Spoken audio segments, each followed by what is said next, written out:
Ապրիլի 27-ին ժուրնալիստների ասպարեզակումբի մամլոսրահում կայացել է կլոր սեղան քննարկում կապված Աղետի գոտում ընթացող բնակարանների բաշխման գործընթացի եւ այն կանոնակարգող Հայաստանի Հանրապետության կառավարության որոշումներում փոփոխություններ եւ լրացումներ իրականացնելու խնդրի հետ։ Ասուլիսին ներկա են գտնվել Գյումրու հասարակական կազմակերպությունների ներկայացուցիչները։ Ասուլիսի կազմակերպիչ Շիրակ կենտրոն հասարակական կազմակերպության նախագահ Վահան Թումասյանը նախ ներկայացրել է Հայաստանի Հանրապետության կառավարությանը հղած դիմում ուղերձը Գյումրու երկրաշարժի ծանոթեվանների հերթացուցակում հաշվառված ընտանիքներին բնակարաններով ապահովելու համար։ Ընթացիկ տարում եւս 1200 բնակարանի կառուցման անհրաժեշտության մասին, որին Հայաստանի Հանրապետության կառավարությունը դրական էր արձագանքել։ Հանդիպման ավարտին Վահան Թումասյանը ներկայացրել է նաեւ իր նախագիծը կապված նոր բնակարանների կառուցման հետ։ Լավագույն միջոցը բնակարանաշինությունը շարունակելու, բայց էլի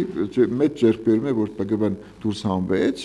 նաեւ մենք նպաստեցինք դրան, համոզեցինք, հասկացանք, որտեղ իրենք էլ հասկացան, որ մեծ աղմուկ կլինի, եւ 400 բնակարանը բավականին մեծ թիվ է Գյումրու համար, ասված է տարի իրակ ավարտեն, անօթևանության խնդիրը բավականին կթեթևանա։